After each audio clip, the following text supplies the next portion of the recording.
Egypt, land of the pyramids and pharaohs. One of the most studied and scrutinized civilizations of the ancient world, and yet it remains veiled in mystery. In this video, we are going to see that the Qur'an reveals secrets about Egypt that until recently were lost to mankind.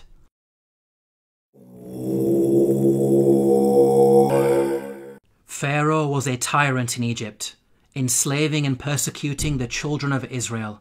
The Qur'an states the following about the death of Pharaoh and his supporters.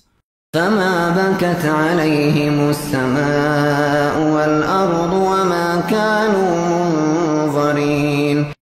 Note the words, heaven and earth wept not for them. A recently unearthed pyramid text has granted us new insights into the meaning of this verse. The pyramid text reads, "The sky weeps for you, the earth weeps for you, when you ascend to heaven as a star."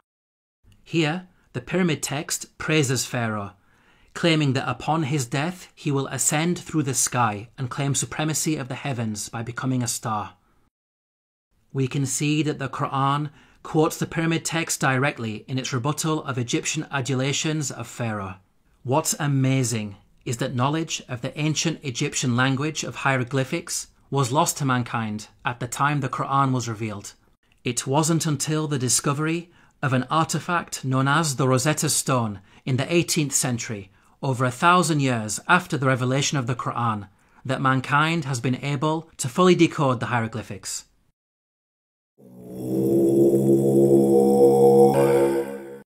When you hear the word Pharaoh, what comes into your mind?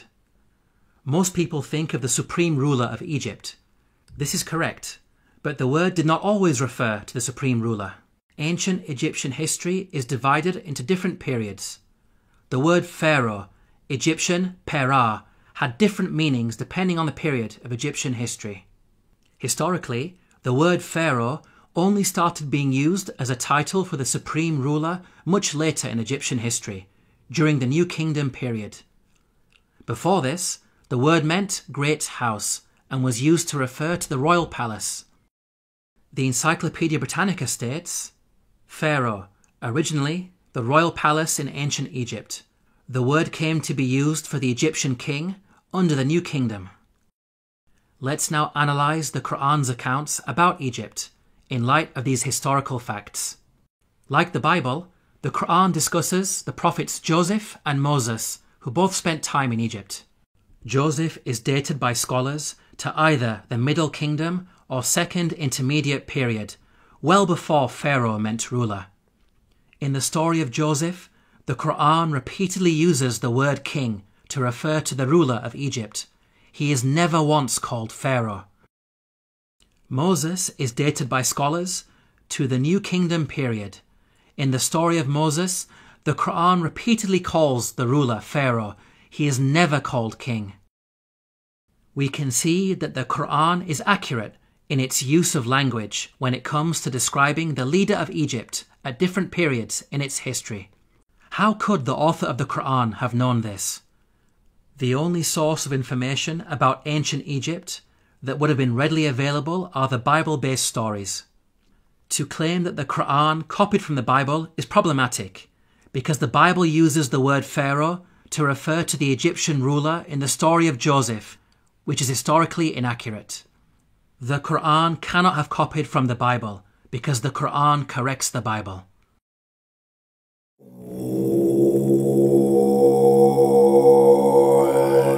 The Bible explicitly states that at the time of the Exodus, the Israelite men were vast in number. The Israelites journeyed from Ramesses to Sukkoth. There were about 600,000 men on foot, besides women and children.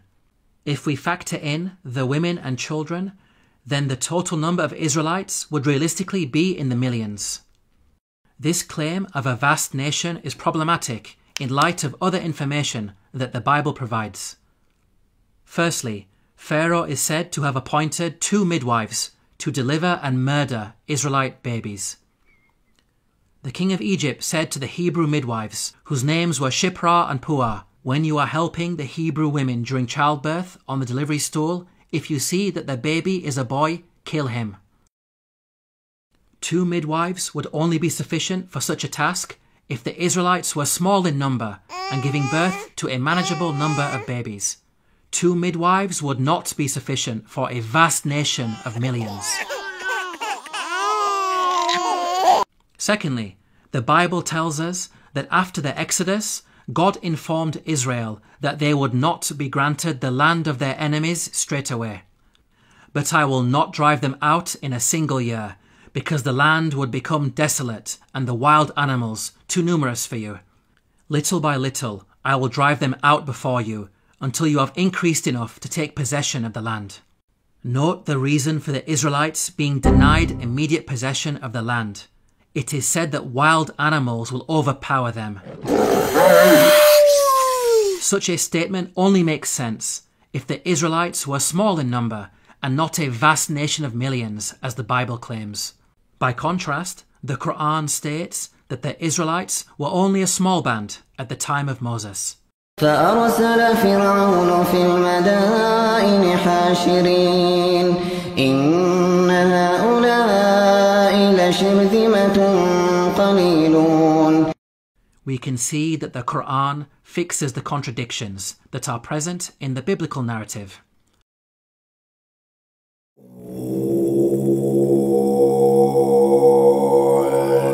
The Qur'an states that the punishment of crucifixion was used in ancient Egypt from the time of Moses all the way back to the time of Joseph. Now, the word crucifixion typically brings to mind the Roman cross. However, in antiquity, there were different forms of crucifixion. Professor of Archaeology David Chapman wrote, "In studying the ancient world, the scholar is wise not to differentiate too rigidly the categories of crucifixion, impalement, and suspension. Hence, any study of crucifixion conceptions in antiquity must grapple with the broader context of the wide variety of penal suspension of human beings. The Arabic words translated as crucified in the Quranic verses all contain the root word solaba. Arabic dictionaries state that this root carries a number of meanings, including to harden or stiffen and to extract oily matter from bones. This word does not only mean death by being hung on a Roman cross. Rather, it indicates any method of execution which makes the body hardened or stiffened and results in the leaking of bodily fluids. So, impalement, suspension, and the Roman cross are all included without making any distinction. Archaeological evidence shows that the ancient Egyptians used to crucify people by impalement on a stake. The following entry is taken from an Egyptian-German dictionary of hieroglyphics.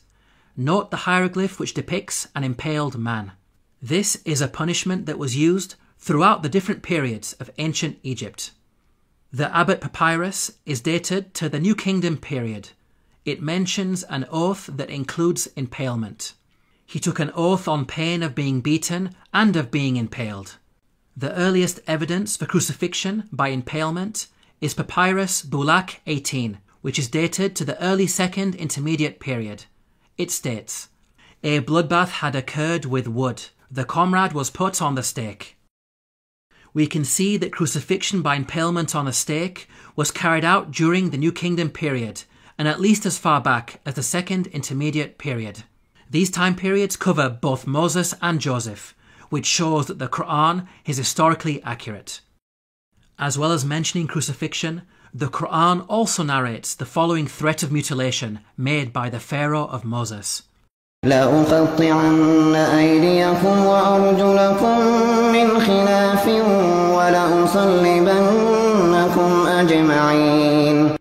Historically, we know that capital punishment in ancient Egypt became more severe with the advent of the New Kingdom period, which is the time of Moses.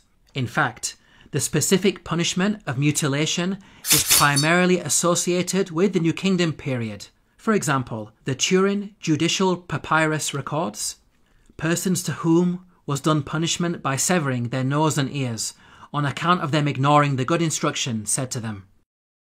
These details about crucifixion and mutilation are missing in the Bible. There is a Jewish commentary, the Midrash Shemot Rabbah, which mentions Pharaoh threatening Moses with burning and crucifixion. But this is a much later work that was composed centuries after the Qur'an was revealed.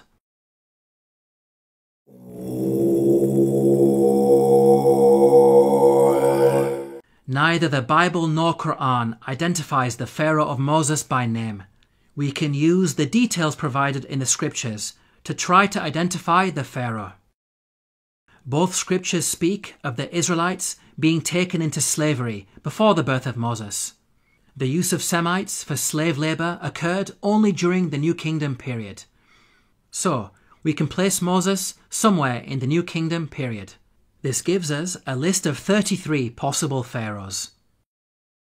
Both scriptures also speak of an exodus of the Israelites out of Egypt. The Merneptah stele is an important artifact that contains the first explicit reference to Israel in the archaeological record. It is dated to around 1208 BCE. It discusses the land of Canaan and mentions the Israelites in relation to Canaan, indicating that the Exodus had already taken place by this date. The artifact is contemporaneous to the pharaoh Merneptah. This means that the Exodus had to take place before Merneptah, since Merneptah was alive and in power after the Exodus and not drowned in the sea. This establishes an upper boundary in the timeline of the pharaohs. From the point of view of both the Bible and Qur'an, we are now left with 18 pharaohs as candidates who may have ruled during the time of Moses. Let's now delve deeper into the biblical narrative. The Bible claims that there were 2 different pharaohs who were in power. The first died while Moses was in hiding in Midian. When Pharaoh heard of this, he tried to kill Moses, but Moses fled from Pharaoh and went to live in Midian. During that long period, the king of Egypt died. The new Pharaoh continued his predecessor's persecution of the Israelites, and it was his second Pharaoh who was later drowned when Moses crossed the sea. The Bible gives us a timeline for these events. The burning bush encounter with God took place when Moses was 80 years old. So from his birth to the Exodus, there was a span of at least 80 years, during which 2 pharaohs ruled Egypt. Now, there is a big problem if we compare this biblical narrative to the timeline of the pharaohs.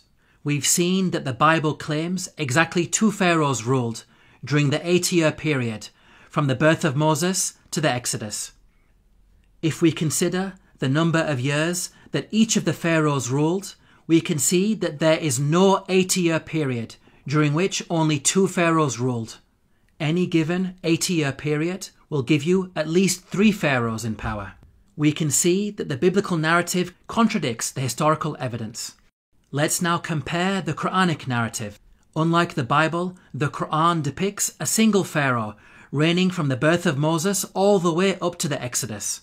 The Qur'an informs us that Moses fled to Midian when he reached the age of maturity. The Qur'an defines the age of maturity as 40 years old. The Qur'an also informs us that during his time in Midian, Moses spent 8 to 10 years in the service of his father-in-law before returning to Egypt to face Pharaoh. This means that Moses was at least 48 years of age when the Exodus happened. The only Pharaoh during the New Kingdom period who had such a lengthy reign as an absolute ruler was Ramesses II, who ruled for 66 years. The Quranic account is perfectly in line with the historical evidence and fixes the chronological issues that are present in the biblical narrative.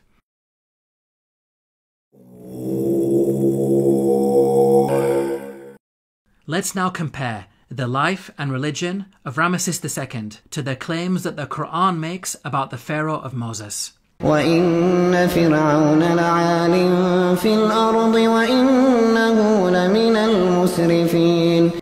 This claim that the Pharaoh of Moses was extravagant has been proven by archaeological discoveries, which show that Ramesses II was the grandest of the pharaohs. The archaeologist Peter Clayton wrote, "His genuine building achievements are on a Herculean scale." The archaeologist Eric Uphill wrote, "The palace of Ramesses was probably the vastest and most costly royal residence ever erected by the hand of man." The Egyptologist Kenneth Kitchen wrote, Certainly, in his building works for the gods, Ramesses II surpassed not only the 18th dynasty, but every other period in Egyptian history. With regards to the religion of the Pharaoh of Moses, the Qur'an makes the following claim. فحشر فنادى فقال أنا ربكم الأعلى. The Qur'an states that the Pharaoh of Moses was arrogant, exalting himself to the position of God. Modern archaeological discoveries have proven this to be true. Ramesses II built the great temple at Abu Simbel to honour himself. Its entrance is flanked by 4 colossal statues of Ramesses II, which dwarf the statue of Ra Horakti, god of the horizon, located above it. This temple also contains an image of Ramesses II making a sacrifice to his divine self.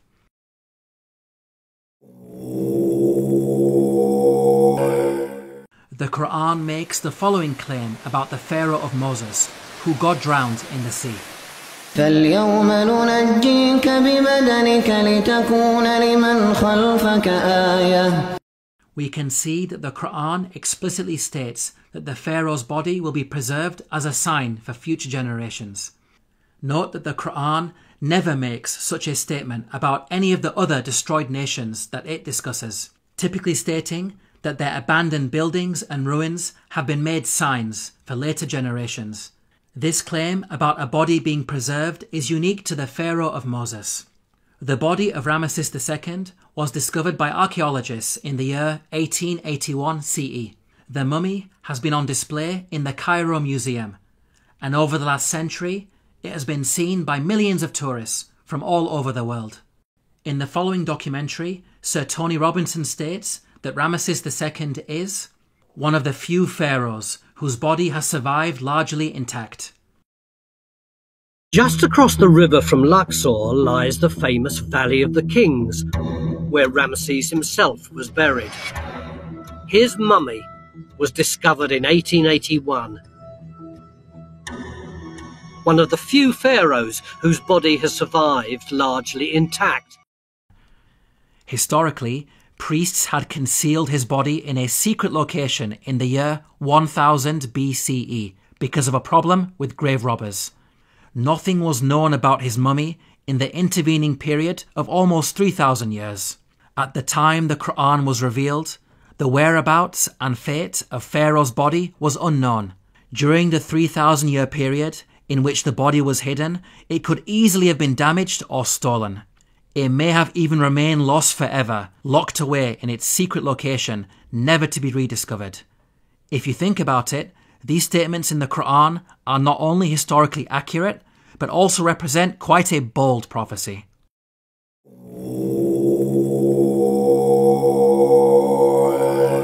The Bible informs us about a series of plagues that God brought upon Egypt. The book of Exodus informs us that the first 6 of these plagues are as follows. First, the Nile was turned into blood. Second, masses of frogs. Third, swarms of mosquitoes. Fourth, swarms of flies. Fifth, the death of livestock. Sixth, boils on people and animals. Now at first glance, this series of plagues in the biblical narrative may seem random and unrelated. However, the Qur'an sheds light on these events. The Qur'an states the following about the divine punishments against Egypt.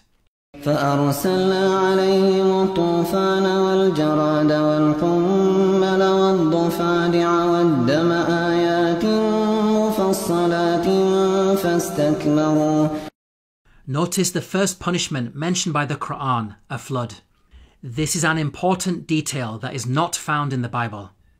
This punishment of a flood actually explains the 6 seemingly random and unrelated plagues in the biblical narrative.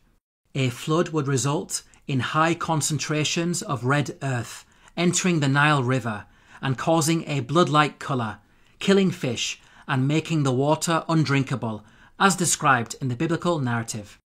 This phenomenon is attested to historically, as recorded by a Middle Kingdom Egyptian sage. See, the river is blood. One shrinks from other people and thirsts for water. The rest of the biblical plagues are also easily explained as a consequence of the flood. Frogs, mentioned in plague number 2, are known to fill the land after Nile floods. The death of the frogs recorded in the biblical narrative can be caused by contamination of anthrax that was carried over from the rotting fish. Mosquitoes, mentioned in plague number 3, proliferate after Nile floods, as the pools of water left over from the flooding would have allowed them to overbreed. Swarms of flies, mentioned in plague number 4, would be brought about by the massive death of frogs on the land. The death of pasturing livestock, mentioned in plague number 5, can be explained by anthrax, as brought on the land by the frogs. The boils on humans and cattle, mentioned in plague number 6, may have been caused by bites. The stable fly in particular is infamous for its vicious biting of mammals. We can see that the Qur'an's mention of a flood easily explains the biblical plagues, which are not random as initially appears to be the case, but in fact a series of interrelated events.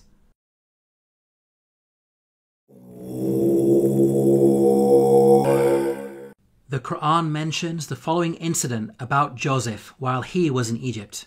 وشروه بثمن بخس دراهم معدودة وكانوا فيه من الزاهدين. Here the Qur'an states that Joseph was sold for a paltry price. The Arabic phrase used is darahima ma'dudatin, which contains the words dirham and ma'dud.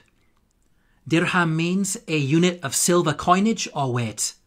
Ma'dud means countable or limited in number.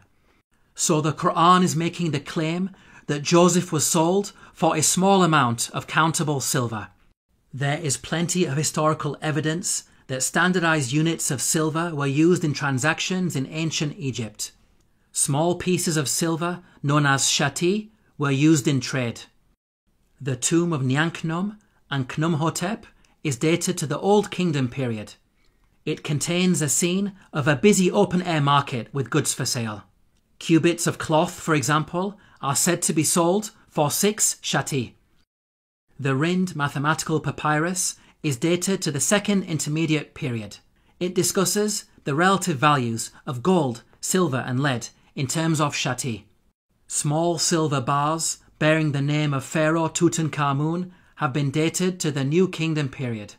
They are inscribed with a hieroglyphic which states, Tutankhamun, ruler of Heliopolis in Upper Egypt. Until recently, historians believed that the minting of precious metals was a later Greek invention. These recent Egyptian archaeological discoveries have forced historians to completely revise their understanding of coinage in the ancient world. How is it possible that such knowledge was revealed in the Qur'an nearly 1,500 years ago? The Bible mentions that Joseph was sold for 20 of silver. However, this sale is said to have taken place with some Arabs outside Egypt. By contrast, the Qur'an states that the sale took place inside Egypt. So, the Bible could not have been used as a source by the Qur'an. It is in fact the Bible that contains historical errors when it comes to coinage. For example, the Bible makes the claim that a gold coin known as the darik was used at the time of King David. They gave toward the work on the temple of God 5,000 talents and 10,000 darics of gold. As historians point out, the darik is named after the Persian leader Darius the Great, who lived hundreds of years after King David. The Jewish Encyclopedia acknowledges this error. A notable instance of anachronism occurs in 1 Chronicles 29:7. Gold darics, coins which were not struck before the time of King Darius I, i.e. more than 400 years after David.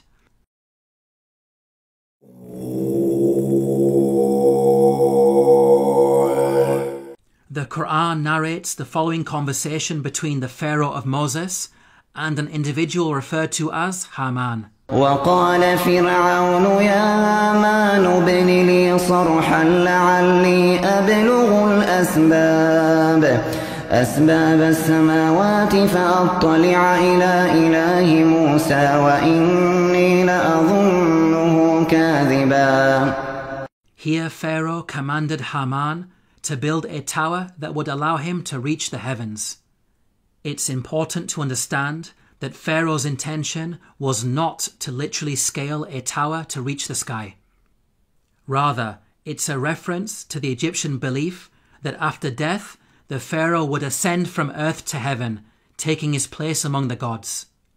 As we covered earlier, the author of the Qur'an had an awareness of ancient pyramid texts that detailed such beliefs.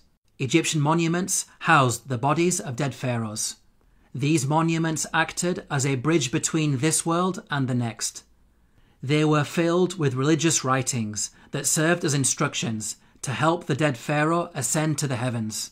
Hence, the person in charge of constructing such a monument for Pharaoh would not only need to be skilled in architecture, but also highly knowledgeable in religion, a builder-priest of sorts. Let's now turn to history to see if we can identify an individual known as Haman, who was both a builder and a priest. Earlier we concluded that Ramesses II was the pharaoh at the time of Moses, so we will focus on this time period. A block statue in the Egyptian Museum of Munich contains a biographical account of the life of a high priest named Baken Khonsu. In his own words he states, "I am one truly reliable, useful to his Lord, who performs beneficent deeds within his temple. I being principal chief of works in the estate of Amun, I erected obelisks of granite stone whose tops reach to the sky." Here, Baken Khonsu tells us that he served the pharaoh in two ways, first by performing rituals in the temple, and second as chief architect. In fact, Baken Khonsu was an architect extraordinaire, being one of the greatest in all of ancient Egypt. He is responsible for constructing the Temple of Amun at Karnak, a monument that remains one of the largest religious structures ever created by man. With regards to the priesthood, Baken Khonsu informs us that he had a very long and illustrious career. "I was a third prophet of Amun for 15 years. I was a second prophet of Amun for 12 years. He appointed me high priest of Amun for 27 years. Here Baken Khonsu is stating that he served the god Amun throughout his priestly career. Amun is the name of an Egyptian deity who rose to prominence during the New Kingdom period. By the time Baken Khonsu died, he had been a priest for many decades, having served Ramesses II as high priest throughout his reign. Both Ramesses II and Baken Khonsu were contemporaries who died around the same time. What about the Qur'an's mention of Haman? How does it relate to Baken Khonsu? Baken Khonsu referred to himself by the title High Priest of Amun. The actual phrase in the hieroglyphics is Ham, Nata, Tapi, Amana. The word Ham literally means servant, and Amana is how you articulate the name of the god Amun in Egyptian. Baken Khonsu was Ham Amana, meaning servant of Amun. The Qur'an's mention of Haman may be simply an Arabized version of the Egyptian Ham Amana. Let's now summarize the main points about Baken Khonsu. He was a senior-ranking figure under Pharaoh Ramesses II, acting as both high priest and chief architect. He served in the temple of the god Amun and thus had the title Ham Amana. It is clear that all of the historical evidence fits perfectly with the Quranic narrative. Now it's important to point out that the Bible also mentions a Haman, but the resemblance is only in name. The biblical Haman served under a Persian king and bears no relation to the Quranic Haman of Egypt. Yet again, these are details that are completely missing in the biblical narrative. In this video, we have seen that the Qur'an has a remarkable insight into many facets of ancient Egypt, revealing long-lost knowledge while also correcting the Bible. Claims that the author of the Qur'an copied from the Bible are clearly rubbished in light of such facts. The Qur'an boldly declares its origins. تنزيل الكتاب لا ريب فيه من رب العالمين. To learn more about the miracles of the Qur'an, Please download your free copy of the book, The Eternal Challenge, at the link below.